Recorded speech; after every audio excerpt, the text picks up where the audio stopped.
ఉన్నారు. బీఆర్ఎస్ అధినేత కేసీఆర్ కు కవిత లేఖ రాసిన తర్వాత బీఆర్ఎస్ లో ఏం జరుగుతోందనే విషయంపై తెలంగాణ రాజకీయాల్లో పెద్ద ఎత్తున చర్చ జరుగుతోంది. ఆ లేఖ ఎవరు లీకు చేశారు అన్న దానిపై కవిత బీఆర్ఎస్ నాయకత్వాన్ని అడుగుతూ ఉన్నారు. కేసీఆర్ చుట్టూ ఉన్న దెయ్యాలే ఆ లేఖను లీక్ చేశారని, ఆ తర్వాత ఏదైనా ఉంటే పార్టీ అంతర్గతంగా మాట్లాడాలి, పార్టీలో లేఖ ఇలా బహిర్గతంగా మాట్లాడడం కరెక్ట్ కాదు అంటూ కేటీఆర్ కూడా మాట్లాడారు. కవితను నేరుగా ఉద్దేశించకపోయినా ఆ మాటలు కవితను ఉద్దేశించినవి అంటూ తెలంగాణ రాజకీయాల పెద్ద ఎత్తున చర్చ జరిగింది. ఇప్పుడు కవిత మీడియా చిట్చాట్లో సంచలన విషయాలు మాట్లాడారు. కవిత మాట్లాడిన మాటలు బీఆర్ఎస్తో తాడో పేడో తేల్చుకోవటానికే అనే సంకేతాలే ఇస్తూ ఉన్నారు. కవిత ఏం మాట్లాడారో ఇప్పుడు నేను మీకు చెప్పబోతూ ఉన్నాను. కవిత మీడియా చిట్చాట్లో సంచలన విషయాలు మాట్లాడారు. పార్టీ చీఫ్ కేసీఆర్, కేటీఆర్ ఇద్దరు లక్ష్యంగా ఈ కామెంట్స్ చేశారు. బీఆర్ఎస్ను బీజేపీలో విలీనం చేయాలని చూస్తున్నారు అంటూ కవిత సంచలన వ్యాఖ్యలు చేశారు. ఇది చాలా పెద్ద విషయం. తను జైల్లో ఉన్నప్పుడే అందుకు సంబంధించి కుట్ర జరిగింది అని. నిజానికి కొన్ని నెలల క్రితం ఇదే విషయాన్ని ఆర్టీవీ కూడా చెప్పింది, మీరు గుర్తు చేసుకోవచ్చు. బీఆర్ఎస్ను బీజేపీలో విలీనం చేసే ప్రయత్నం ఏదో జరుగుతోందనే విషయాన్ని కొన్ని నెలల క్రితం ఆర్టీవీ మీకు చాలా స్పష్టంగా చెప్పింది. మీరు పాత వీడియోలోకి వెళ్ళి చూసుకోవచ్చు. అప్పుడు దాని కాదు అంటూ ఖండించారు చాలామంది నేతలు. ఇప్పుడు కవిత అదే విషయాన్ని మాట్లాడారు.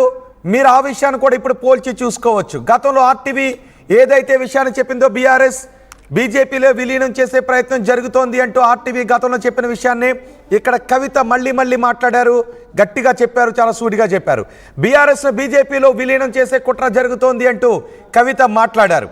నేను రాసిన లేఖను బయట పెట్టింది ఎవరు అని ఎమ్మెల్సీ కవిత అడుగుతున్నారు. బీజేపీలో విలీనం చెయ్యొద్దని నేను చెప్పాను అంటూ కవిత మాట్లాడుతున్నారు. గతంలో ఆర్టీవీ విషయాన్ని చాలా స్పష్టంగా చెప్పిందిగా, మీకు గుర్తుందా? బీజేపీలో బీఆర్ఎస్ని విలీనం చేసే ప్రయత్నం జరుగుతుందని నేను వద్దు అని చెప్పాను అని కవిత అంటూ ఉన్నారు. నేను వద్దు అని చెప్పాను అని కవిత అంటూ ఉన్నారు. పార్టీని నడిపించటం చేత కాక నాపై కుట్రలు చేస్తున్నారు అని కవిత అంటూ ఉన్నారు. మరి కవితపై ఎవరు కుట్రలు చేస్తున్నారు? పార్టీని నడిపించడం ఎవరికి చేత కావడం లేదు. కవిత ఈ మాటలు ఎవరిని ఉద్దేశించి అన్నారు? కేసీఆర్నా, కేటీఆర్నా? కేసీఆర్కి మొన్న లేఖ రాశారు. పార్టీ నేతలతో మీరు కలవడం లేదు, పార్టీ నేతలకు మీకు గ్యాప్ ఉంది, మిమ్మల్ని కలవటానికి కొంతమందికి మాత్రమే అవకాశం ఉంది, చాలామందికి మిమ్మల్ని కలిసే అవకాశం ఇవ్వడం లేదు, మై డియర్ డాడీ అంటూ ఆ లేఖను రాశారు. ఇప్పుడు కవిత మీడియా చిట్చాట్లో చాలా సంచలన విషయాలు బయటపెట్టారు. నా మీద కుట్ర చేస్తున్నారు అని కవిత అంటూ ఉన్నారు. మరి కవితపై కుట్ర చేస్తున్నది ఎవరు అనే విషయంపై కూడా ఇప్పుడు పెద్ద ఎత్తున చర్చ జరుగుతూ ఉంది. కవితపై కుట్ర చేస్తున్నది ఎవరు? పార్టీ నాయకత్వంపై కవిత డైరెక్ట్గా కామెంట్ చేశారు. పార్టీ నాయకత్వంపై డైరెక్ట్ అటాక్ చేశారు కవిత. తాడో పేడో తేల్చుకోవటానికే పార్టీ నాయకత్వం గురించి ఇప్పుడు మీడియా చిట్చాట్లో మాట్లాడారు కవిత.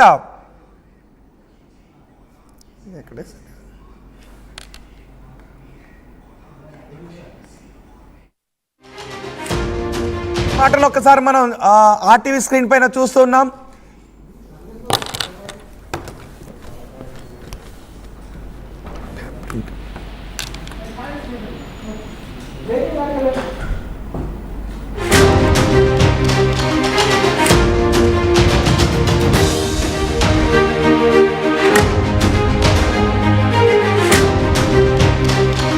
మాటల గురించి మీరేమనుకుంటున్నారు? మీ అభిప్రాయాన్ని కమెంట్ బాక్స్లో తెలియచేయండి. కవిత మాట్లాడిన మాటలు నేను ఒక్కొక్కటి చెప్తూ ఉన్నాను. కేసీఆర్కు నోటీసులు ఇస్తే ట్విట్టర్లో స్పందిస్తే సరిపోతుందని కవిత అంటూ ఉన్నారు. కేసీఆర్కి కాళేశ్వరం ప్రాజెక్టు గురించి నోటీసులు ఇచ్చారు. ఆ నోటీసులు ఇస్తే ట్విట్టర్లో స్పందిస్తే సరిపోతుందని కవిత అంటూ ఉన్నారు. అంతేకాదు కవిత ఒక వార్నింగ్ కూడా ఇచ్చారు, నేను అసలే మంచిదాన్ని కాదు అని.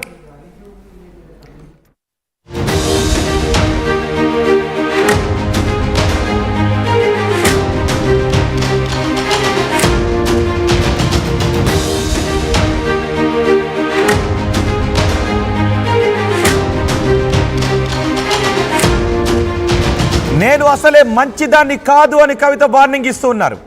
నా జోలికి వస్తే ఊరుకోను అని కవిత డైరెక్ట్ వార్నింగ్ ఇచ్చారు. కవిత ఈ మాటలను ఎలా చూడాలి? నేను అసలే మంచిదాన్ని కాదు, నా జోలికి వస్తే ఊరుకోను అని కవిత అంటూ ఉన్నారు. నాపై దుష్ప్రచారం చేస్తున్నారు అని కవిత అంటూ ఉన్నారు. మరి కవితపై దుష్ప్రచారం చేస్తున్నది ఎవరు? ఇంటి ఆడబడుచుపై ఈ విధమైన దుష్ప్రచారం చేస్తారా అని కవిత ఈ చిట్ చాట్లో మాట్లాడారు. ఇంటి ఆడబడుచుపై అంటే అది కేటీఆర్ను ఉద్దేశించే. కేటీఆర్కే కవిత ఆడబడుచు అవుతారు కాబట్టి ఇంటి ఆడబడుచును ఉద్దేశించి బయట సోషల్ మీడియాలో నాపై పిచ్చి రాతలు రాయిస్తున్నారంటూ కవిత మాట్లాడారు. బీఆర్ఎస్ నేతలు ఎందుకు స్పందించరు అని కవిత ప్రశ్నిస్తూ ఉన్నారు. వర్కింగ్ ప్రెసిడెంట్గా చేయాల్సిన పనులు ట్విట్టర్లో పనిచేస్తే సరిపోతుందని కవిత అన్నారు. సరిగ్గా ఈ మాటలు డైరెక్ట్గా కేటీఆర్ పైనే అటాక్ చేశారు కవిత. వర్కింగ్ ప్రెసిడెంట్ పైనే కేటీఆర్ పైన కవిత అటాక్ చేశారు. వర్కింగ్ ప్రెసిడెంట్గా చేయాల్సిన పనులు ట్విట్టర్లో పనిచేస్తే సరిపోతుందంటూ కవిత కేటీఆర్ను ఉద్దేశించి మాట్లాడారు. నా పార్టీ బీఆర్ఎస్ అని కవిత అంటూ ఉన్నారు. కాంగ్రెస్ మునిగిపోయే నావు అని కవిత అంటూ ఉన్నారు. బీఆర్ఎస్తో ఒక్కడే నాయకుడు ఉన్నారు, బీఆర్ఎస్లో ఒక్కడే నాయకుడు అని కవిత అంటూ ఉన్నారు. ఇంకెవరి నాయకత్వాన్ని నేను అంగీకరించను అని కవిత అంటూ ఉన్నారు. అంటే కేసీఆర్ నాయకత్వాన్ని తప్ప ఏంటి? ఒక బయట ఉంది, ఆ బయట చూద్దాం. ఎస్, గతంలో ఆర్టీవీ విషయాన్ని చెప్పింది. గతంలో ఆర్టీవీ ఏం చెప్పిందో ఒక్కసారి ఇప్పుడు మనం చూద్దాం. గుండె నిబ్బరం చేసుకుని వినండి.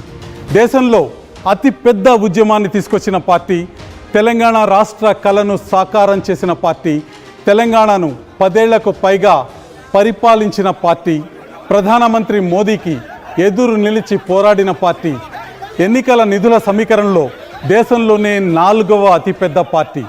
నేను ఏ పార్టీ గురించి చెప్తున్నానో ఇప్పటికే మీకు అర్థమైపోయి ఉంటుంది. ఈ పార్టీ భారత రాష్ట్ర సమితి, ఒకప్పటి తెలంగాణ రాష్ట్ర సమితి మరికొద్ది రోజుల్లో చరిత్రగా మిగిలిపోబోతోంది. ఇది ఇవాల్టి బిగ్గెస్ట్ బ్లాస్టింగ్ న్యూస్. బీఆర్ఎస్ బీజేపీలో విలీనం కాబోతోంది. ఇది పుకారు కాదు, కల్పిత కథ అంతకన్నా కాదు. మీరు నమ్మలేని ఈ నిజాన్ని ఇప్పుడు మీ కళ్ళ ముందు ఉంచబోతున్నా. బీఆర్ఎస్ ఎప్పుడు బీజేపీలో కలుస్తుందో ఇవాళ నేను మీకు వివరంగా చెప్తాను.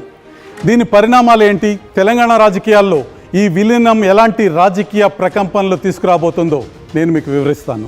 మొత్తం దేశ రాజకీయ ముఖ చిత్రాన్నే మార్చబోయే వార్తను నేను చెప్పబోతున్నా. గుండె నిబ్బరం చేసుకుని వినండి.